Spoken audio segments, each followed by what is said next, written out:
नमस्कार, मैं हूं रंजीत कुमार और शुरू हो चुका है देश का मूड मीटर। हिंदू संत बाबा बागेश्वर सरकार की सनातन हिंदू यात्रा आज से शुरू हुई तो कट्टरपंथी कुनबे में क्यों मच गया है बवाल।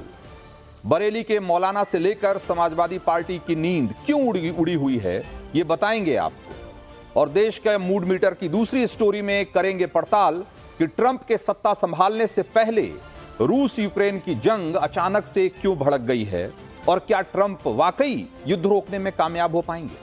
लेकिन शुरुआत बागेश्वर सरकार की हिंदू एकता यात्रा की मुहिम वाली खबर।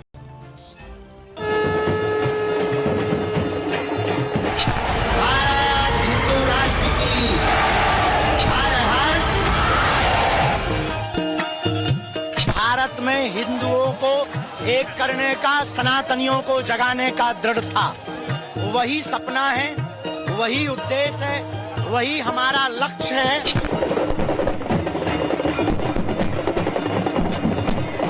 जो ये कहते थे कि 15 मिनट पुलिस हटा दो, हम ये कहेंगे कि 5 मिनट हिंदुओं को दे दो। इनका उबाल, इनका जोश देखो। जातियों में बटेंगे तो निश्चित रूप से कटेंगे। कहीं ऐसा ना हो कि वो ज्वालामुखी की तरह ये यात्रा फट पड़े और सांप्रदायिक दंगा हो जाए, इसलिए इस यात्रा पर प्रतिबंध लगाया जाए।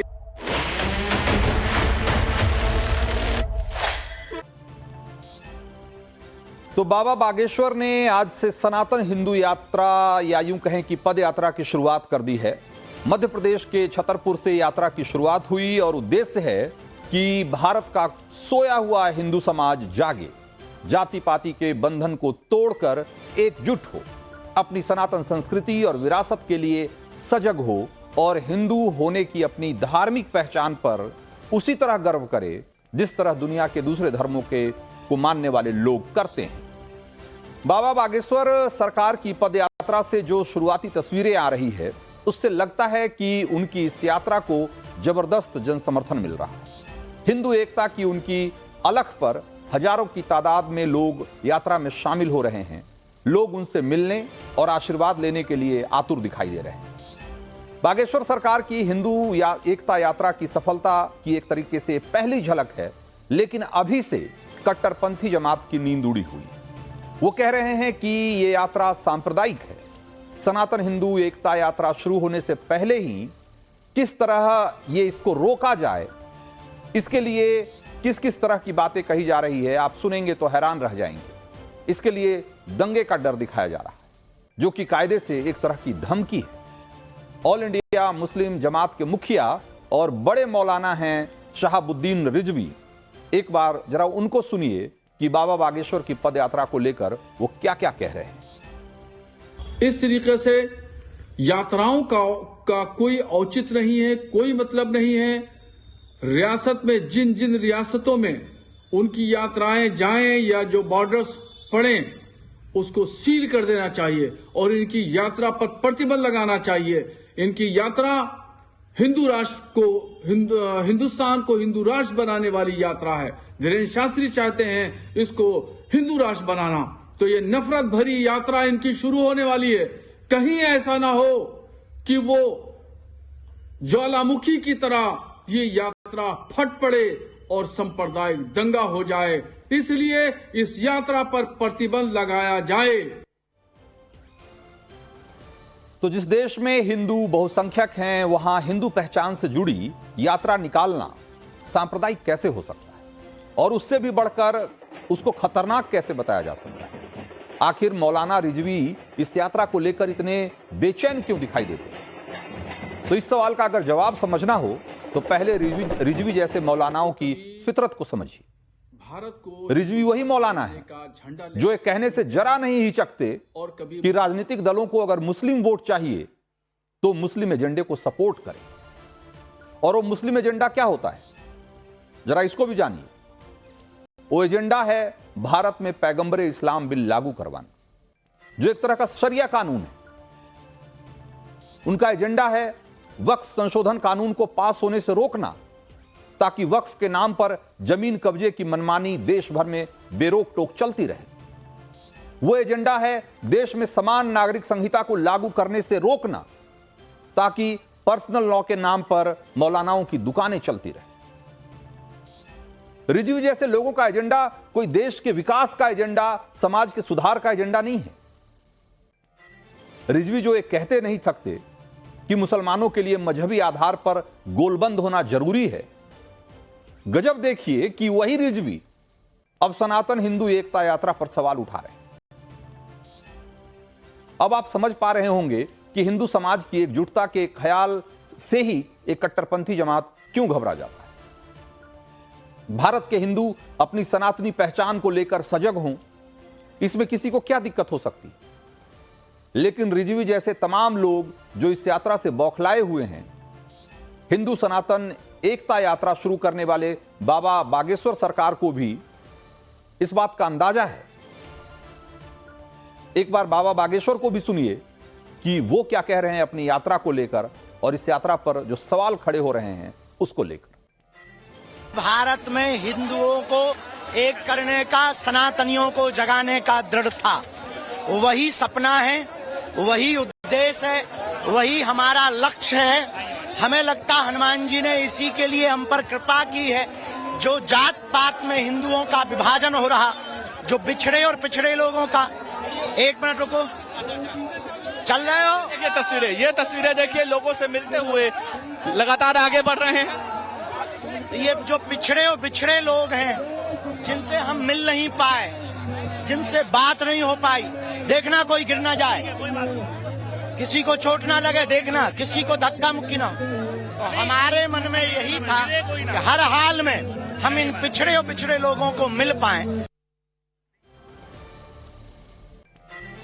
तो दरअसल बागेश्वर सरकार का संकल्प उस मर्ज का इलाज करना है जिसने हिंदू समाज की ताकत को छिन्न भिन्न करके रखा, उन्हें जाति पाति में बांटकर सनातन का बड़ा नुकसान किया, विदेशी आक्रमणकारियों को भारत को नोचने खसोटने का मौका दिया और जो मंदिर सनातन की पहचान हुआ करते थे उन्हें निशाना बनाया गया। जिस सनातन का हजारों साल का समृद्ध इतिहास रहा है, समृद्ध परंपरा रही है, हजारों भव्य मंदिरों और सनातन केंद्रों में जिसे सहेजा गया था, उसे तलवार के जोर से मिटा दिया गया, उसे दूसरे मजहबों की इबादतगाहों में तब्दील कर दिया गया। यह सब कुछ पिछले 500-600 सालों में हुआ और इतिहास गवाह है कि इसकी सबसे बड़ी वजह यह थी कि हिंदुओं की पहचान जाति पाति में बटी हुई थी और आक्रांता एकजुट थे। यहां एक बात स्पष्ट तौर पर समझना जरूरी है, अपनी पहचान को लेकर सजग होने का मतलब एक कतई नहीं है कि किसी दूसरे की पहचान को लेकर बैर भाव रखना। यह देश विभिन्नताओं का देश है, सबको अपनी भाषा, संस्कृति, परंपरा और पहचान को सहेजने, समझने, समेटने और उससे समृद्ध करने का हक है। फिर हिंदू तो यहां का बहुसंख्यक समुदाय है, उसे अपनी परंपरा, अपनी संस्कृति, अपने धर्म को समझने और उसे समृद्ध करने, उसे आगे बढ़ाने का हक क्यों नहीं होगा, क्यों नहीं मिलना चाहिए। हमारा संविधान इसकी गारंटी देता है, सबको देता है। जिनकी संख्या, जो संख्या में बहुत छोटे हैं, संख्या बल में नगण्य हैं इस देश में, उन्हें भी इसकी गारंटी, उन्हें भी उनका हक है, उनको भी यह हक है संविधान की तरफ से कि वो अपनी पहचान को लेकर गौरवान्वित महसूस करें और उसे संरक्षित करें, उसे सहेजें। ऐसे में अगर हिंदू अपनी पहचान को लेकर सजग और सतर्क हो रहे हैं तो इसमें क्या गलत है। अपनी हिंदू पहचान पर गर्व करना, अपनी सांस्कृतिक विरासत को आगे बढ़ाना और अपने सनातन ज्ञान परंपरा को पुनर्जीवित करने के लिए प्रयासरत होना क्यों गलत है। महात्मा गांधी कहा करते थे कि विदेशी भाषा का जानकार होना बहुत अच्छी बात है, लेकिन अपनी मातृभाषा को नहीं जानना शर्मनाक है। उसी तर्ज पे यह भी तो कह सकते हैं ना कि किसी दूसरे धर्म के प्रति सम्मान का भाव रखना बहुत अच्छी बात है, लेकिन अपने धर्म का सार्वजनिक तिरस्कार करना बहुत शर्मनाक है। उसको लेकर सजग नहीं होना शर्मनाक है। लेकिन सच तो यह है कि पिछले 70 सालों में इस देश में हिंदुओं को उसकी धार्मिक पहचान से काट कर रखने की पुरजोर कोशिश होती रही और इसका एक लंबा सिलसिला और तरीका है। इस देश के इतिहास को आक्रांताओं का इतिहास बनाकर रख दिया गया। वामपंथी इतिहासकारों ने इस देश के बहुसंख्यक हिंदू समुदाय को एक पराजित कौम की तरह पेश किया। तुगलकों और मुगलों को महान बनाकर पेश किया गया। विदेशी आक्रमणकारियों के खिलाफ आपके छोटे बड़े संघर्षों को या तो दरकिनार कर दिया गया या फिर तुच्छ बताकर इतिहास के हाशिए पर डाल दिया गया, ताकि आप खुद कभी अपने आप पर गर्व नहीं कर सके, एक राष्ट्र के तौर पे अपने संघर्षों से प्रेरणा ना ले सके। और आजादी के बाद भी इस देश की शिक्षा प्रणाली गुलामी की मानसिकता को ही बढ़ावा देती रही। भारतीय ज्ञान परंपरा को सहेजना तो दूर की बात थी, उसे रिग्रेसिव कह के, दकियानूसी कह के, रूढ़िवादी कह के लगातार खारिज किया जाता रहा। ऐसा नहीं है कि हमारी ज्ञान परंपरा में सारी चीजें दकियानूसी थी या रिग्रेसिव ही थी। वो किसी भी परंपरा में, किसी ज्ञान परंपरा में कुछ चीजें हो सकती, लेकिन अपनी पूरी ज्ञान परंपरा को, अपनी पूरी विरासत को आप ये कहकर खारिज कर दें कि इसमें कुछ भी सहेजने लायक नहीं है, इसमें कुछ भी ऐसा नहीं है जिससे कि हम भविष्य के लिए प्रेरित हो सकें और प्रेरणा ले सकें, ये बहुत ही घटिया सोच थी। आधुनिक ज्ञान और विज्ञान के बारे में बताना, सिखाना बहुत जरूरी है। किसी भी मुल्क के लिए आगे बढ़ने के लिए, देश को आगे बढ़ाने के लिए ये जरूरी है कि आप अपने बच्चों को आधुनिक विज्ञान और ज्ञान से उनको वाकिफ कराएं, लेकिन उन्हें उनकी सामूहिक विरासत और पहचान से अलग कर देना एक अक्षम्य अपराध है। और खुद को प्रगतिशील कहने वाले लोगों ने दशकों तक यह अपराध बेरोक टोक किया। इसीलिए आज जब कोई बाबा बागेश्वर उठ खड़े होते हैं और वे कहते हैं कि इस देश के हिंदुओं को अपने धर्म, अपनी संस्कृति और अपनी विरासत पर गर्व करना चाहिए, तो बहुत सारे लोगों की छाती पर सांप लौटने लगता है। जाहिर है हिंदू एकजुट होगा, अपनी जड़ों की तरफ लौटेगा, अपनी सनातनी पहचान से जुड़ेगा, तो इतिहास की गलतियों पर भी चर्चा हो, उसे सुधारने की आवाज भी उठेगी। और यही बात मौलाना रिजवी जैसे लोगों को डरा रही। इसीलिए वो भारत में मुस्लिम एजेंडा तो लागू करने की मांग राजनीतिक पार्टियों से खुलेआम करते हैं, बिना किसी हिचक के करते हैं। लेकिन सनातन हिंदू एकजुटता और उसके नाम पर अगर कोई यात्रा चल पड़े या कोई मुहिम चले तो उनका तेवर बदल जाता है। एक बार सुनिए फिर से उनको।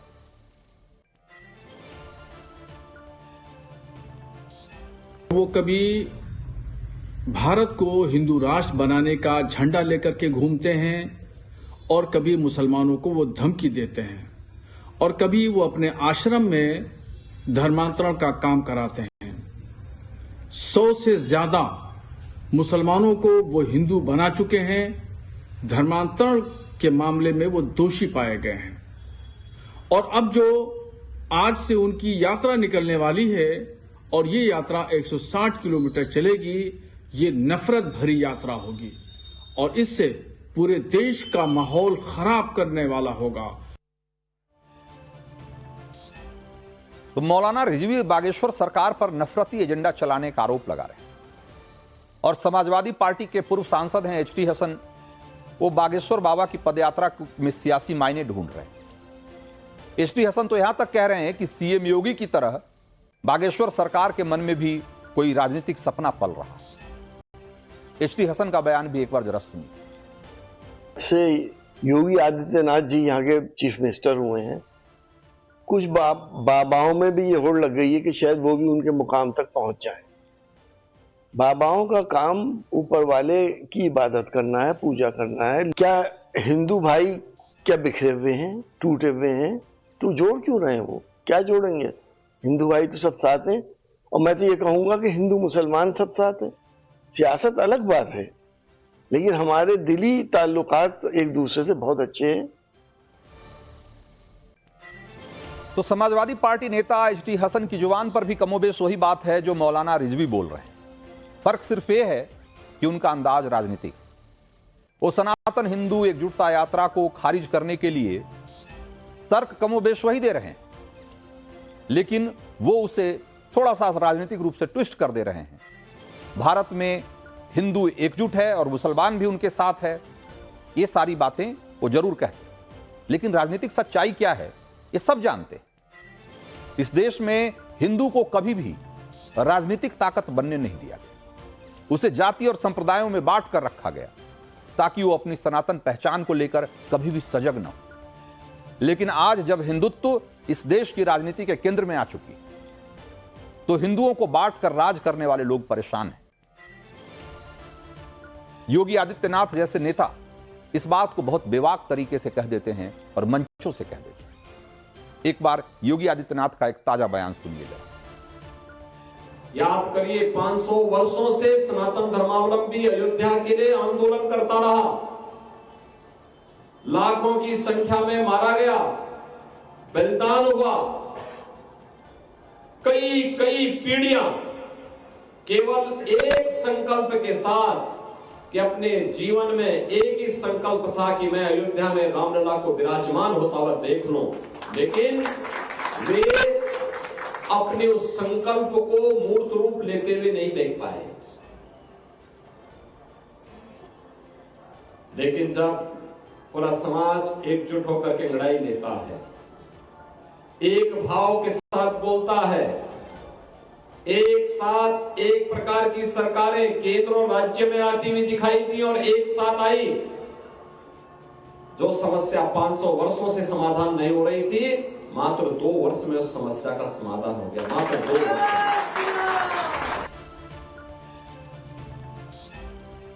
तो आज राजनीतिक रूप से जब हिंदू समाज एकजुट है, ऐसा लगता है कि एकजुटता की जो अपील है, जो मुहिम है, वो जोर पकड़ रही। बटेंगे तो कटेंगे जैसे नारे, एक हैं तो सेफ हैं जैसे नारे, तमाम नारे गूंज रहे हैं और ऐसा लगता है कि नारों की एक स्वीकार्यता है। तो बहुत सारे लोग बेचैनी में। जरा एक बार विद्यानाथ झा का रुख करते हैं, हमारे सहयोगी, जो कि इस समय जो यात्रा चल रही है बाबा बागेश्वर की, उस यात्रा को कवर कर रहे हैं। विद्या, बहुत सारे लोग आरोप लगा रहे हैं कि ये यात्रा नफरत वाली यात्रा, ये देश और समाज को बांटने वाली यात्रा। आप आज सुबह से इस यात्रा से जुड़े हुए हैं, आपको क्या दिखाई दे रहा है?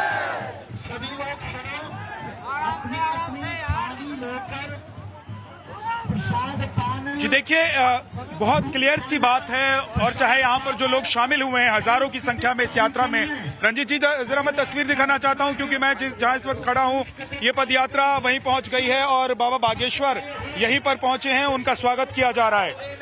इस यात्रा में शामिल लोगों से आप बात करें या बाबा बागेश्वर से बात करें, साफ उनका कहना है कि इस यात्रा का मकसद सिर्फ एक है, देश को जोड़ने का। जाति पाति में, वर्ग में जो लोग बटे हुए हैं, जो किसी वजह से जरूरत पड़ने पर संगठित नहीं हो पाते हैं, उनको एक साथ लाना है। कट्टरपंथी विचारधारा या कट्टरपंथी व्यक्तियों ने जिस तरीके से पिछले कुछ दिनों में, महीनों में, सालों में जो बातें की हैं, जिस तरह की घटनाएं देश में हमने देखी है, उन सब चीजों से देश को बाहर निकालना है। और ये यात्रा सिर्फ मध्य प्रदेश तक सीमित नहीं रहने वाली है। इस यात्रा को बाबा बागेश्वर 5 और यात्राओं को आगे बढ़ाएंगे, 5 और यात्रा करेंगे देश के अलग अलग राज्यों में जाकर। और आज हम एक बार फिर से छतरपुर में जय श्री राम, जय हनुमान के नारे सुन रहे हैं, यहाँ पर हमको सुनाई दे रहे हैं। देखिए, लोग जो इसमें शामिल हुए हैं, मैं आपको बता दूं कि सुबह 10:30 बजे से लगातार लोग इस यात्रा में चल रहे हैं और बहुत सारे लोग मैं देख रहा हूं कि खाली पैर चल रहे हैं। ज्यादातर लोग आप देखेंगे, क्योंकि बाबा बागेश्वर खुद नंगे पांव इस यात्रा में चल रहे हैं, तो लोगों को मैं देख रहा हूं कि वो भी उनके साथ साथ नंगे पांव चल रहे हैं। 40,000 लोगों के कदरी में, जिस मेडिकल कॉलेज में आज विश्राम करना है बाबा को, वहां पर 40,000 लोगों के इकट्ठा होने, रुकने की व्यवस्था की गई है। तो अंदाजा लगाया जा सकता है कि कितना जन समर्थन और कितने सारे लोग इस यात्रा से जुड़ रहे हैं। एक बात और मैं जानना चाहता हूं आपसे, एक बात और मैं जानना चाहता हूं। मैं जो भीड़ को देख रहा हूं उसमें ज्यादातर लोगों के हाथ में धार्मिक झंडे हैं और जो नारे हैं वो भी धार्मिक ही हैं, वो भी जय श्री राम के नारे हैं, जय हनुमान के नारे हैं। मुझे अभी तक एक भी राजनीतिक नारा नहीं सुनाई दिया। लेकिन बहुत सारे लोग कह रहे हैं, समाजवादी पार्टी के नेता कह रहे हैं, एचटी हसन कह रहे हैं कि भाई उनका मकसद सियासी है, वो उनके मन में कोई राजनीतिक सपना पल रहा है। योगी आदित्यनाथ की तरह वो भी कुछ बड़े सपने देख रहे हैं राजनीति को लेकर। आज जब इस आप यात्रा से गुजर रहे हैं तो आपको लगता है कि जो बाबा बागेश्वर हैं उनके मैसेज में, उनका जो पैगाम है, जो संदेश है, उसमें राजनीतिक बातें।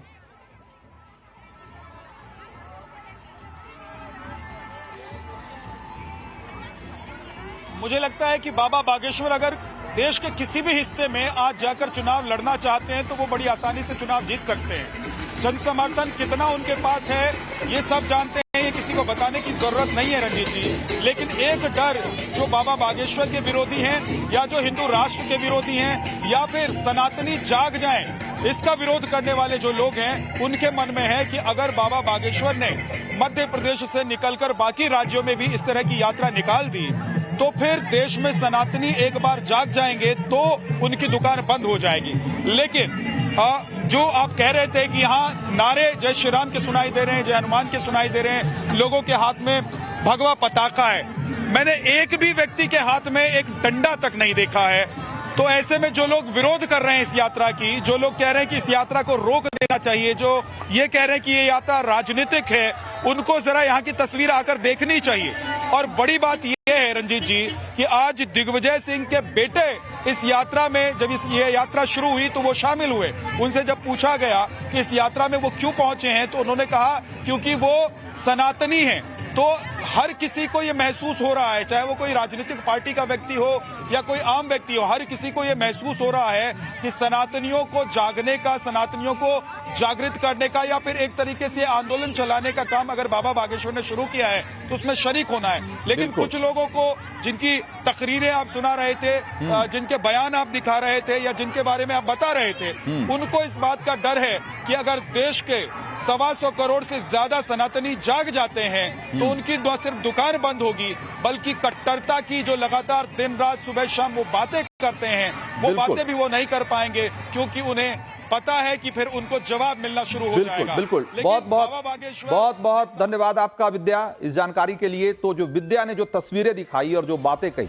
एक बात तो स्पष्ट है कि इस यात्रा में कुछ राजनीतिक लोग जरूर आ रहे हैं और हो सकता है ये 9 दिन चलने वाली 160 किलोमीटर की यात्रा में और भी राजनीतिक लोग जुड़े, लेकिन इसका मकसद राजनीतिक है या इसका पैगाम, इसका जो संदेश है वो राजनीतिक है, ऐसा कहना एक तरीके से मुझे लगता है कि अपने आप में एक अलग तरह की राजनीति, और यही राजनीति इस देश में लंबे समय तक चलती रही है। और आज जब सनातन या यूं कहें कि हिंदुत्व एक स्पष्ट और मजबूत राजनीतिक ताकत के तौर पे न सिर्फ उभरा है बल्कि स्थापित हो चुका है, तो बहुत सारे लोगों को लगता है कि उसकी शरण में जाना ही शायद समझदारी है। और इस संभवतः इस चक्कर में बहुत सारे लोग जो कि हो सकता है कि जिनका रिश्ता अलग अलग राजनीतिक विचारधारा और अलग अलग राजनीतिक पार्टियों से होगा, वो भी इस यात्रा में शामिल होंगे। लेकिन इस यात्रा का मकसद कोई राजनीतिक है, इसका मकसद कोई पॉलिटिकल गेन या किसी तरीके से राजनीतिक रूप से खुद को स्थापित करना है। मुझे लगता है कि ये भी अपने तरह की एक राजनीति है जो इसके नाम पर की जा रही है।